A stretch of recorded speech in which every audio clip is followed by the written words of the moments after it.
พระเสียวสิเกี่ยวซอยอยู่ดอกเกี่ยวพระเสียวสิก้อยสิเกี่ยวซอยสักกระสอบหนึ่งเอิ้นหาผัวแหน่เห็นว่าก็ได้นิสัย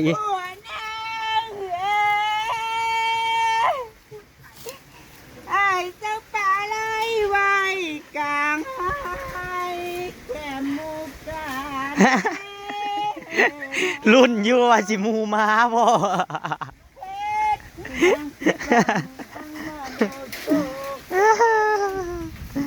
เกี่ยวจักหน่อยสิเกี่ยวซอยไม่เสียวเมื่อยกับเขาห่ม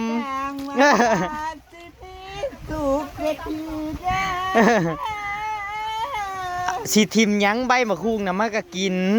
มันแห้งมากใบมะคุงนั่นเอาเบิดต้นนั่นมีหยังอยู่แคบน้องเรานั่นเอามันเบิดผุ่นเอาเกี่ยวเอามาก็บ่ได้ให้เสียเที่ยวได้มาก็ได้ฮอดหญ้าเพิ่นเมื่อให้ลูกเพิ่นบ่สำบายพี่น้องลูกเพิ่นบ่สำบายเพิ่นก็เลยสิหาหญ้าหายุงให้ลูกเพิ่นลูก2คนนะพี่น้องพี่หน้าพี่ฮื้อสิบ่ได้ลูกเคยบ่เนาะคือสิจัดงานใหญ่โตอยู่ดอกนั่งบ่สบายคนที่นอนบ่หลับลูกบ่สำบายแม่ก็นอนบ่หลับกินบ่ได้นอนบ่หลับแล้วลูกบ่สำบายอย่าไปเกี่ยวตัดสายไฟเขาเด้อไฟสอดสายพันไฟสอดใต้ลูกบ่ได้กินนอกจากลูกบ่ได้กินยาแล้วแม่ผัดตายสบายดีเด้อพี่น้อง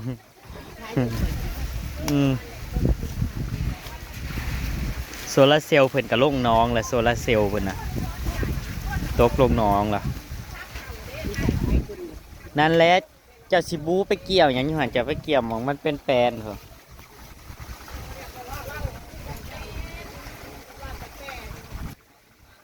มาทำแม่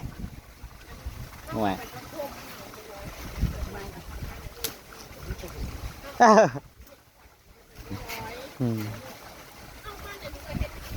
โอ้ยมีเครื่องหมักแตงจริงเพิ่นนำไม่เซียวหมักแตงจริงน่ะมันแห้งมากงัวนั่น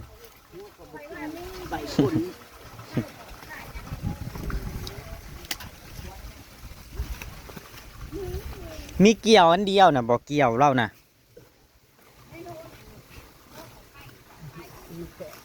เจมีอันเดียวบอกเกี่ยวเจ้า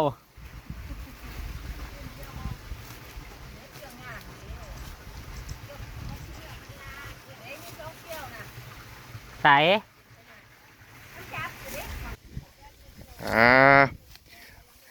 เห็นเมเซียวอันเกี่ยวหญ้ากับอีโต้นเกี่ยวผู้เดียว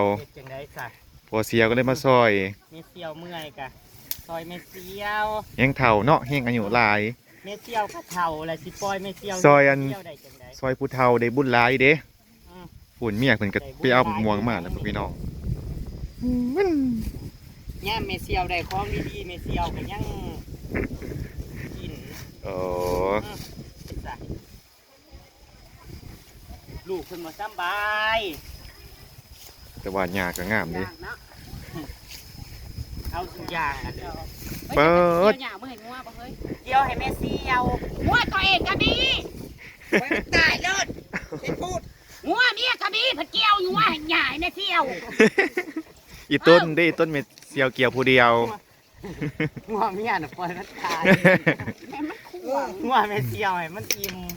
ให้งัวเมเซียวน่ะกินให้มันมะม่วงน่ะกินเฉพาะโลนมะม่วงหรือมากันหุงนี่นะมากโลเฮ้ยสองม่วงมันหน้ามันหล่นบ่นั่งคิดอยู่บ่โอ้ยเกี่ยวก็ได้เฮ้ยเบิ่งแน่เกี่ยวบ่นะบ่เป็นมีดสุดอันเกี่ยวหญ้าเพิ่นกัดนี่คือสุดนอนสุดเกี่ยวหญ้าใส่มาเกี่ยวหญ้าเสือแค่ยาวเจ้าได้อยู่ในตะกร้ารถถูกเอาฝากแน่เฮงสิบ่แลบ่บัดนี้สิไปก้อยแจวให้กินค่ะแน่ปัจจุบันยังอีกาเอาอีกแล้ว FC แห่งบอกไว้เป็นหงทองคือเขาเด้อ FC แห่งบอกไว้ให้อันอำมาลาเปล่าลาอีกานั่นอีกาเอาอีกาเกี่ยว ไปยานะก็เที่ยวเฮาบ่แม่นหง อีกาเล่นนกอันนกเขา ไม่เสี่ยวพอคิดว่าสิซื้อหัวมาเลี้ยงเขาบ่ซื้อนะ อุ้ยจะไปหาแนวเมื่อยเสียตัวเองเลี้ยงงัวนี่โอ้ย ราคายากบ่เที่ยวเอ้ยราคา มันบ่เป็นราคา ราคาก็บ่ขึ้นงูเห่าโผล่หัวออกมาสิบ่อีหยังบ่มีเกี่ยวแม่เกี่ยวก็ได้ เอาแขวอันเอามาลาดตัดอยังงั้นเข้ากว่า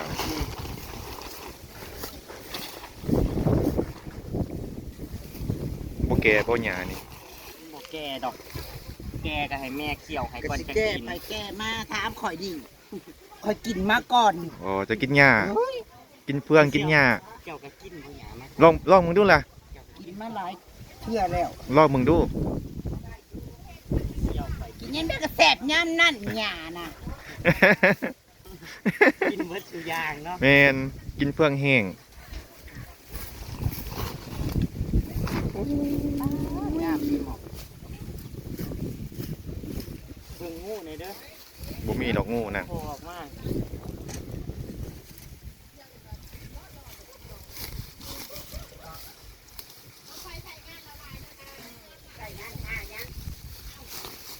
เกี่ยวซอยกันคนละไม้คนละมือเผาแล้วเผาเมื่อเห็ดข้างมักบวบ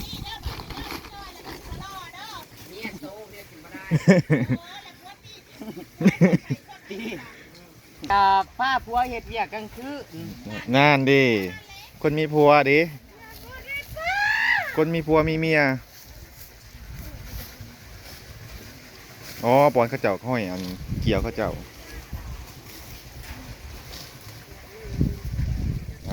เกี่ยว2-3 สอบลูกพ่อละ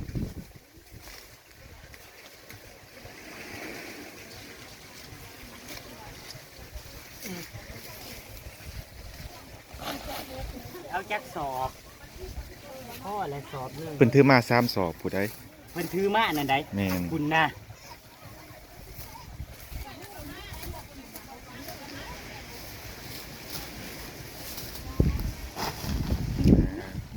ใส่บนได้ต่อบ่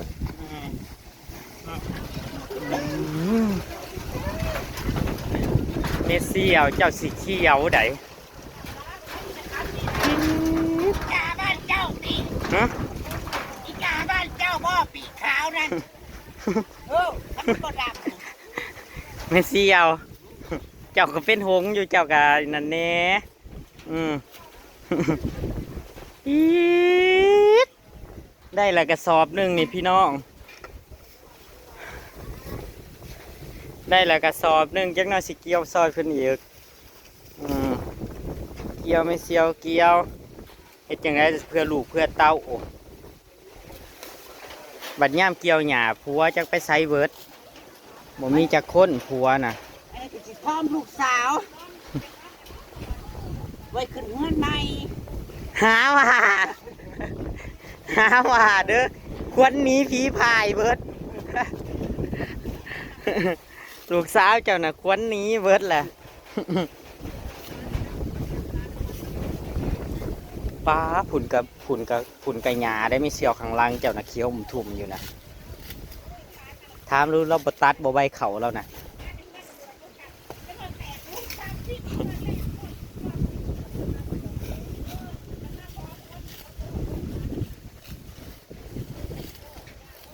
พี่น้องว่าเบิ่งหาคนทุกข์ยากเอ้ยต้นนางเนี่ยทุกฐานนางในโทษ อันเด้ ลูกเต้าก็บ่มีผัวก็บ่มีบางแน่นหาเกี่ยวหญ้าเกี่ยวยุ่งเมื่อไปกิน เฮ้ย ขอ FC ซื้อหญ้าให้อีกแล้ว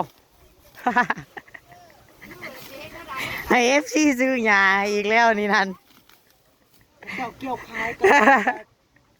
25 บาทพี่น้องสอบ1 25 บาท เบิ่งแน่เนี่ย เงินก็บ่มีจุดจ้างไปชื่อหญ้าเขา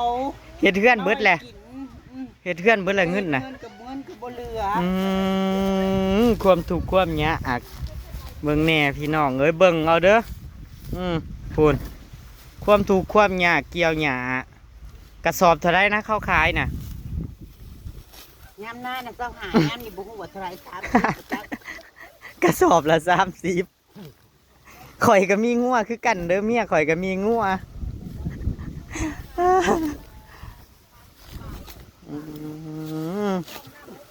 สะออนเลยเนาะ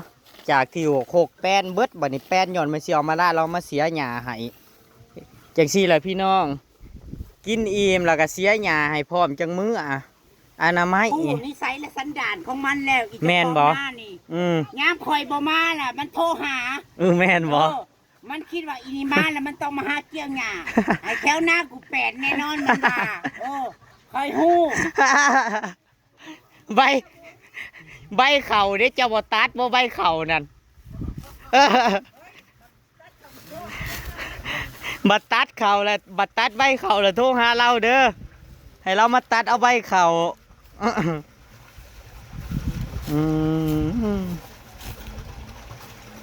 เมื่อยเติบหนึงกับพี่น้องสงสารนางเนี่ยโทน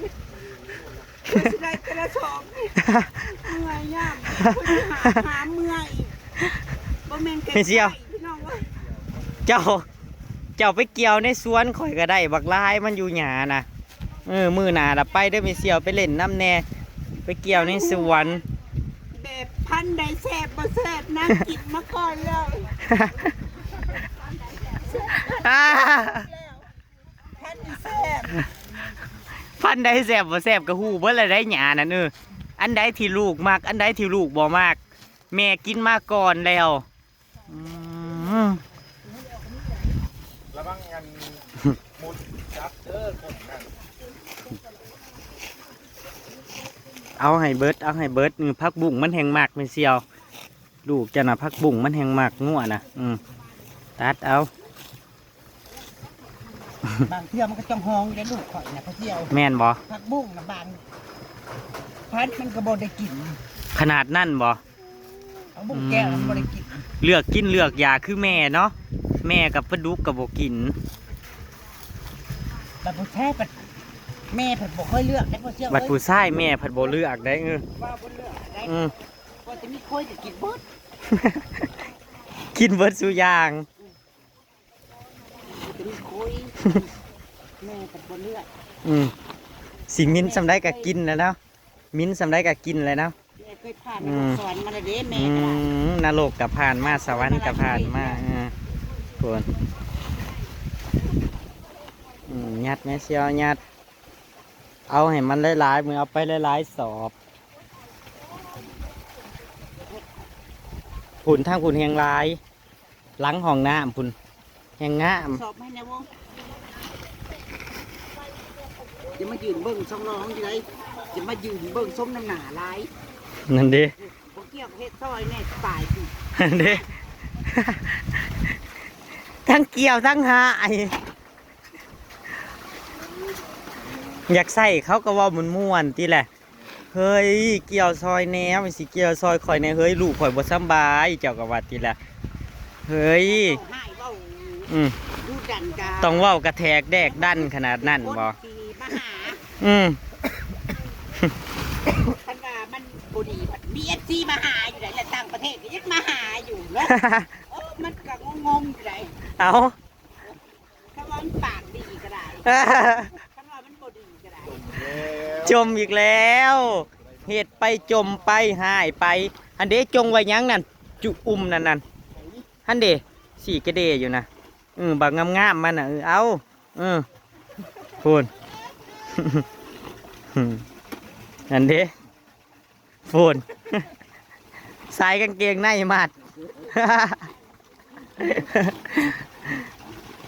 ลูกเจ้าคือสิดีใจเนาะแม่เสี่ยวมือนี่ลูกเจ้าคือสิดีใจขนาดมือนี่นะ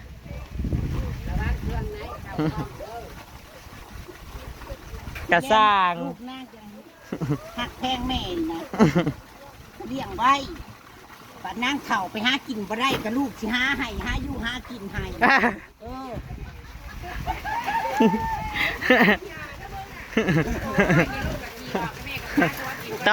ตอนนี้แม่ให้ลูกกินเด้เพื่อว่าลูกไปบ่เพื่อว่าแม่ไปบ่ได้มาบ่เป็นมือหนา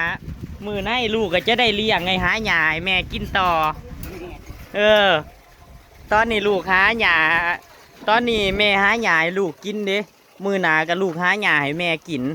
อันเด้ต้นหยังน่ะมักทั่วแห้งมากได้ไม่เสี่ยวต้นมักทั่วน่ะมันแห้งมากได้ลูกเจ้าน่ะข่อยว่าหอมผุนเกี่ยวเอาแม่เสี่ยวเกี่ยวเอาอู้ยผุนงามมะลิเราบอกว่าลูกเรามากมักทั่วนั่นมันหอมแล้วอ่ะเบิร์ดบัดนี้เบิร์ดโอ้ย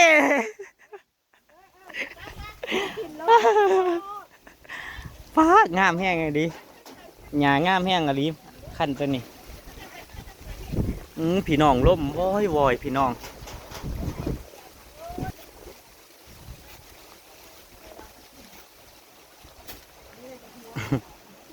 ไม่เนี่ยเข่ามึงอยากตัดอะตัดเด้อกูอยากได้ป่ายมันนี่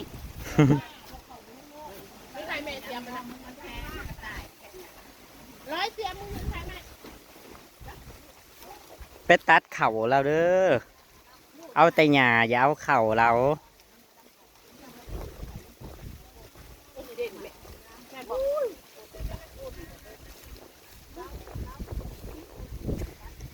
อากาศดี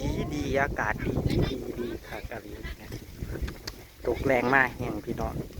ลมเย็นโอ้ยเข่าดอกงามเข่าเจดอกไม้งามแห้งอะไร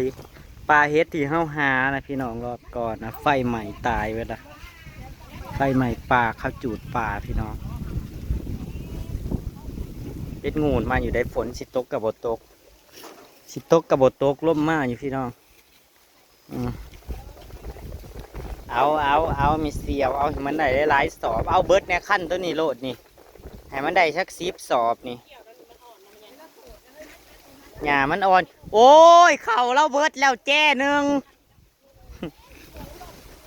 เราเกี่ยวเอาเข่าเจ้าเบิร์ดเลยแจ้หนึ่งนี่เจ้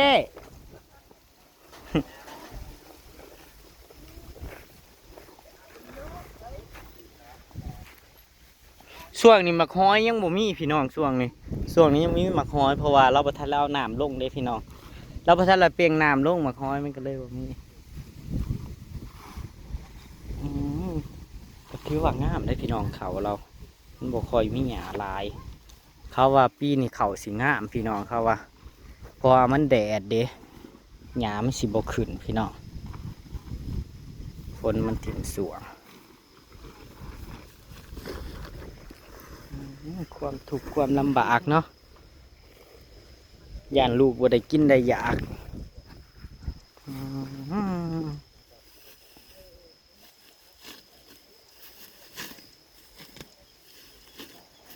ส่วน เกี่ยวไว้อันนี้ซีมเบิ่งในแม่เซียวบอกว่าให้ซีม